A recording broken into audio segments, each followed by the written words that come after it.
You know, I really do think that psychology is a science, even though it's a soft science and not a hard science. But sometimes when you really start to ask questions of psychologists, like you do seem to get a lot of subjectivity and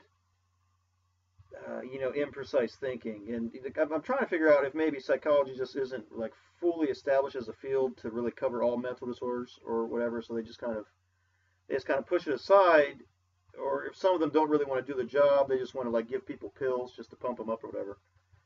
Like they don't really want to sit with the patients, or they don't have the patience for a patient. Because I talked to a couple of counselors that I had, and like it seemed like they really couldn't do their job. I kind of hate to say that one of them was better than the other one. She was more objective, or maybe I wasn't giving them enough information. But really, the point of this channel is like I really am trying to give a lot of information without getting my identity out there to a bunch of different people to really get an idea of of what my disorder is. I'm going to be pretty honest about a lot of it for the most part. Like I'm not going to be too stupid about it. And I think that's the point of this channel is like I am trying to be pretty objective by presenting myself and my problems.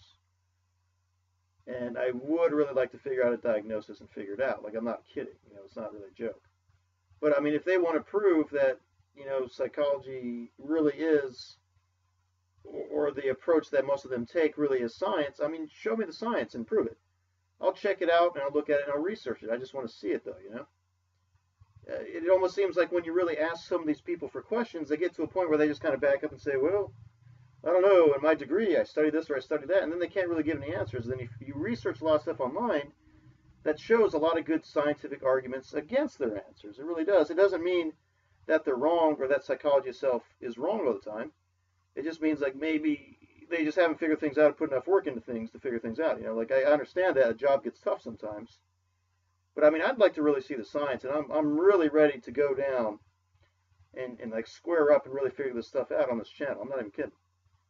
Anybody who's not really serious about this or doesn't want to listen to this, I wouldn't recommend watching my channel. I don't blame you. I'm ready to get hairy here, to tell you the truth. And so, like, just throw the information at me. Let me see the science, but I'm going to throw some arguments back at you because in science, you're supposed to constantly try to disprove things and test things with a thesis. That's how it is. But if you're right, you're right. But if you're wrong, I'm not going to throw it in your face or be a jerk. Okay, I'm not really going to try to want to do that. Trust me. I mean, I'll apologize if I do too. I'll apologize ahead of time if I have to.